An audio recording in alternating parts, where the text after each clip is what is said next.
Hello friends, नमस्कार। मैं अमित कुमार आपका स्वागत करता हूं हमारे YouTube channel value buying stocks में।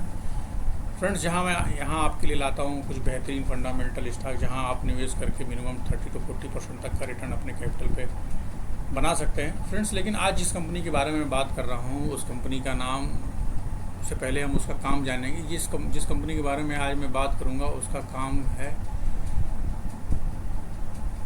फूड प्रोसेसिंग इंडस्ट्रीज़ में टेस्टिंग का काम है। जी हाँ दोस्तों, ये फूड प्रोसेसिंग इंडस्ट्री की कंपनी है और इस कंपनी के बारे में बता दूं उसका नाम है विम्टा लैब। देखिए दोस्तों, जैसे यहाँ के लिखा है कि Vimta lab is engage in the businessing of leading contract research and testing.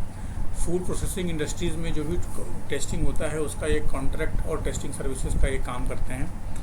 Friends, अभी मैं जिस कंपनी के बारे में बात कर रहा हूँ अगर हम उसके सीधे वेबसाइट पर चले, फ्रेंड्स ये है विम्टा लैब का वेबसाइट, जो ये बता रहे हैं अपने बारे में कि इनका फर्स्ट, देखिए बहुत बड़ी अचीवमेंट है इनके लिए कि first laboratory in Asia to be pre qualified by WHO for medicine programme inspection of quality control laboratory. यानी इनकी एक बेहतरीन लेबोरेटरी है जहाँ ये WHO के प्रोग्राम से जितने भी मेडिसिन की टेस्टिंग होती है वो पूरे एशिया में इनकी अकेली कंपनी है। तो ये काफ़ी इस कंपनी के लिए गौरवपूर्ण बात है। और फ्रेंड्स, आप इनसे देखें कि ये और क्या करते हैं। देखिए ये सारे प्रोडक्ट्स हैं, राइस के हैं, ओलिव्स ऑयल्स हैं, ये सारे जो इंडस्ट्रीज़ में यूज़ होने वाले FMCG प्रोडक्ट्स हैं हमारी, ये उनकी भी क्वालिटी कंट्रोल और टेस्टिंग का काम करती है ये कंपनी। और मैं चाहूँगा कि एक बार आप भी जाके इस कंपनी के वेबसाइट पे सर्च करें और जो कुछ भी अगर आपको लगे तो हमारे वीडियो के कमेंट बॉक्स में आके कमेंट करें इसके बारे में जो भी आपको जानकारी मिलती है। फ्रेंड्स, अब हम चलते हैं इसके फंडामेंटल की तरफ। फ्रेंड्स, इस कंपनी का जो बिज़नेस मॉडल है वो यूनिक बिज़नेस मॉडल है। अब इनका कोई इंडिया में कंपटीटर नहीं है। इस तरह का बिजनेसेस आप कह लीजिए ना के बराबर है जो फूड प्रोसेसिंग इंडस्ट्रीज़ में टेस्टिंग का काम कर रही है कंपनी। फ्रेंड्स, ये विम्टा लैब का हमारे पास फंडामेंटल्स इसका ओपन है। इसका मार्केट कैप 488 करोड़ का है। जी हाँ दोस्तों, ये एक स्मॉल कैप कंपनी है और स्मॉल कैप कंपनी के साथ साथ हम देखेंगे इसके आगे का जो मतलब इसका पी है, स्टॉक पी 22.9 का है, जो कि बिल्कुल एक रिजनेबल वैल्यू पे हमें मिल रहा है। छोटी कंपनी होने के साथ भी इनका जो ROC है 14.5% का है और ROE 11.6% का है। और इसमें देखते हैं कि इस कंपनी में डेट कितना है। तो फ्रेंड, जैसा कि हम इसमें देखते हैं कि इसमें डेट जो है वो 22.4 करोड़ रुपए का है और डेट टू इक्विटी 0.12 का है, जो कि काफ़ी बढ़िया है। और हम इसमें देखते हैं कि प्रमोटर की होल्डिंग कितना है। तो ये प्रमोटर की होल्डिंग 37.5% है। अच्छा, बहुत से लोग इतने कम प्रमोटर होल्डिंग से सोचेंगे कि नहीं कंपनी सही है या नहीं सही है, तो हम इसका आगे जिक्र करेंगे कि इसमें होल्डिंग में किस कंपनी का सबसे ज़्यादा होल्डिंग है। फ्रेंड्स, अब हम आगे बढ़ते हैं इस कंपनी का फर्दर डिटेल लेने के लिए। तो ये है इसका बैलेंस शीट। सबसे पहले तो हम देखते हैं कि इस कंपनी का क्वार्टरली रिजल्ट क्या है। फ्रेंड्स, देखिए ये कंपनी का जो सेल्स ग्रोथ है, यानी इसकी जो टॉप लाइन है क्वार्टर एंड क्वार्टर बढ़ते हुए क्रम में, बीच में थोड़ा सा कोविड का ये फेज़ आया था जिससे इनके सेल्स में थोड़ा सा डेंट पड़ा हुआ है, लेकिन उसके बाद देखिए कंपनी ने लगातार अपने ग्रोथ को किया है। अब हम चलते हैं कंपनी के सीधे प्रॉफिट एंड लॉस यानी annual balance profit and loss statement पे। तो देखिए फ्रेंड्स, ये कंपनी का जो सेल्स ग्रोथ है वो लगातार बढ़ता ही जा रहा है, लगातार ही बढ़ता जा रहा है। ये 2000 अगर हम 15 से देखें तो 116 करोड़, उसके बाद 138 करोड़, फिर 154 करोड़, 183 करोड़, 213 करोड़। बीच में कोविड का फेज़ आता है, थोड़ा यहाँ डाउन हो जाता है इनका बिजनेस, यानी 15% के इनके सेल्स ग्रोथ पर डेंट पड़ता है। लेकिन फिर अगेन इनका जो सेल्स ग्रोथ होता है ईयर ऑन बेसिस पे 15.71% का ग्रोथ हो जाता है सेल्स का। तो ये दिखा रहा है कि इतनी छोटी कंपनी अपने आप को किस तरीके से मैनेज कर रही है, अपने बिजनेस को मैनेज कर रही है। और ऐसा इनको फ़ायदा इसलिए भी हो रहा है क्योंकि इनका कोई अपना कंपटीटर नहीं है इस फूड प्रोसेसिंग इंडस्ट्री में टेस्टिंग को लेके। फ्रेंड्स, अगर हम इसमें देखें कि इस कंपनी का जो ऑपरेटिंग प्रॉफिट मार्जिन है, छोटी कंपनी है फिर भी हम देखते हैं कि इसकी ऑपरेटिंग प्रॉफिट मार्जिन कितना है। तो फ्रेंड्स, हम देखें कि यहाँ इसके पूरे 2010 से लेके 2021 तक के बीच में इसका जो ऑपरेटिंग प्रॉफिट मार्जिन है वो केवल ये 2012 में 1% के आसपास रहा, नहीं तो ये हमेशा ये करीब 15% से ऊपर का ही ऑपरेटिंग प्रॉफिट मार्जिन देती रही है। किसी भी कंपनी का ऑपरेटिंग प्रॉफिट मार्जिन देखना बहुत ज़रूरी होता है।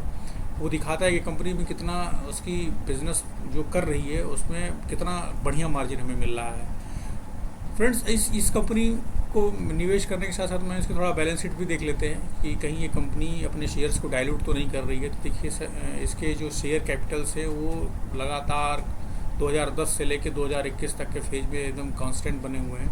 अब हम इनके चलते हैं प्रमोटर होल्डिंग के पास। तो फ्रेंड्स इनके पास जो प्रमोटर होल्डिंग है, प्रमोटर के पास 37.41 का स्टेक है, यानी इनके पास इतने शेयर्स हैं इनके परसेंट के आसपास। और इन्होंने थोड़ा सा बढ़ाया है, यानी मार्च 2021 में इनका जो प्रमोटर होल्डिंग है 37.46 तक है। और FIIs इसमें थोड़े से थे जो कि निकल चुके हैं, और FDIIs नाम मात्र है 0.11% के। अगर हम देखें इनका पब्लिक होल्डिंग कितना है, तो पब्लिक होल्डिंग 62.21 का है।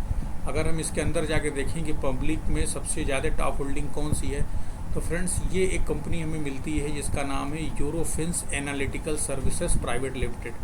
ये यूरोफिन्स एनालिटिकल प्राइवेट सर्विसेज लिमिटेड के बारे में जब मैंने सर्च किया तो ये कंपनी बेंगलोर बेस्ड ये टेस्टिंग लैब की कंपनी है, यानी इनकी जो सबसे ज़्यादा होल्डिंग है इस कंपनी का वो इसी में है। अगर हम इसमें अंदर और जाके देखें इसके बारे में, तो हमें ये देखने को मिलता है कि इस कंपनी में इनका 2016 से लेके 2021 तक एक कांस्टेंट इनके पास इसका स्टेक पड़ा हुआ है, यानी 19.92% का, जो काफ़ी एक अच्छी बात है, क्योंकि एक कंपनी जो ऑलरेडी टेस्टिंग लैब में है और ऑलरेडी टेस्टिंग का काम कर रही है, वो उनके स्टेक को ऑलरेडी ले रखा है 20% के आसपास का, जो ये काफ़ी बढ़िया है।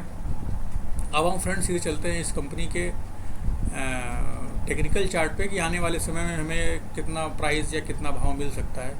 तो फ्रेंड्स देखिए ये विम्टा लैब का टेक्निकल चार्ट है। अभी तक हम जिस भी शेयर में एंट्री करते थे मिनिमम 40% या 30% तक का रिटर्न हम लेते थे, लेकिन फ्रेंड्स अगर इस स्टॉक को हम रखते हैं अपने पोर्टफोलियो में करीब करीब 1 साल के लिए, तो फ्रेंड्स हमें यहाँ से आने वाले समय में मिनिमम हमें 2x से 3x का ये कैंडिडेट दिख रहा है। क्योंकि मैं ऐसा क्यों कह रहा हूँ, एक तो इनका एक यूनिक बिजनेस मॉडल, दूसरा इनका कोई कंपटीटर नहीं, एक तरीके से अपने बिजनेस में मोनोपोली लिए हुए हैं। तो फ्रेंड्स सबसे पहले हम देखते हैं इस विम्टा लैब के जो टेक्निकल चार्ट है उसका प्राइस प्रोजेक्शन क्या है आने वाले समय में। तो हम सीधे चलते हैं इनके मंथली चार्ट पे। फ्रेंड्स देखिए ये इनका मंथली चार्ट है शेयर का, और ये देखिए ये कितना शानदार अप ट्रेंड का एक पैटर्न बना हुआ है, लेकिन बीच में थोड़ा कोविड का फेज आता है तो ये स्टॉक नीचे गिर के आ जाता है। अगर हम इसका प्राइस प्रोजेक्शन निकालने के लिए सबसे बढ़िया हम एक टूल है जिसका नाम है फिबोनाची रिट्रेसमेंट। तो हम फिबोनाची रिट्रेसमेंट से अगर इसका प्राइस प्रोजेक्शन हम करते हैं, मान लेते हैं कि ये इस कंपनी का टॉप था और यहाँ से जो ये आया है नीचे 57 तक, तो अब हमें आने वाले समय में कितना भाव दिखा सकता है। तो फ्रेंड्स ये सबसे पहला जो अभी रेजिस्टेंस की कंपनी शेयर जो फेस कर रहा है, इसका जो 342 का है, मतलब यहाँ से अगर हम 220 के लेवल अभी मौजूदा भाव चल रहा है, अगर हम यहाँ बाई करते हैं इस स्टॉक को, तो हमें मिनिमम टारगेट 342 का हमें मिलेगा, जो कि करीब करीब यहाँ से 50% तक का हमें टारगेट मिलने की संभावना है।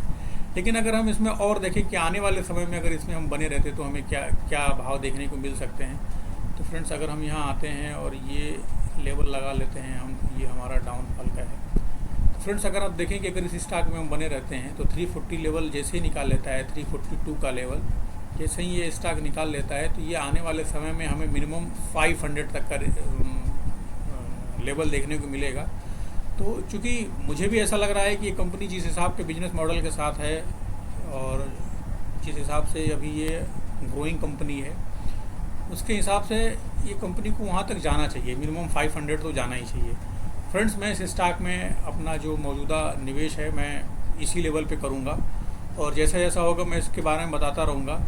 कम से कम आप लोग से ये कहूँगा कि अगर आप इस कंपनी में निवेश करते हैं तो 340 तक के लक्ष्य, 330 से लेकर 340 तक के लक्ष्य के लिए ज़रूर बने रहें। फ्रेंड्स साथ में मैं आपको दिखा दूँ ये कंपनी का जो वॉल्यूम पैटर्न है। देखिए ये हम थोड़ा सा चलते हैं डेली चार्ट पे, तो डेली चार्ट पे ये दिखा रहा है कि जो कंटिन्यूअस वॉल्यूम पैटर्न आ रहा है, ये इनका जो कंटिन्यूअस वॉल्यूम पैटर्न बना हुआ है, ये दिखा रहा है कि स्मार्ट मनी कैसे धीरे धीरे शेयर को एक्यूमुलेट कर रही है, और ये जो वॉल्यूम अच्छा खासा आ रहा है ये स्टॉक को काफ़ी ऊपर तक ले जाएगा। और फ्रेंड्स, जैसा कि मैं पहले भी अपनी वीडियो में बताता रहता हूँ कि कोई भी जो स्मार्ट मनी होती है वो किसी भी स्टॉक को जब बाई करती है तो वो मिनिमम 5x के लिए बाई करती है। और जिस भी कंपनी का इसमें स्टेक धीरे धीरे बढ़ रहा है या जो भी स्टेक ले रहा है, ये मिनिमम 5x के कैंडिडेट के लिए इसको बाई करके ले रहा है। चूँकि ये छोटी कंपनी है, हमें किसी भी कंपनी का जो एनालिसिस है या जो प्राइस बिहेवियर है उसके हम करंट मार्केट प्राइस से नहीं करना चाहिए, हमें उस कंपनी के ग्रोथ और वैल्यूएशन के हिसाब से करना चाहिए।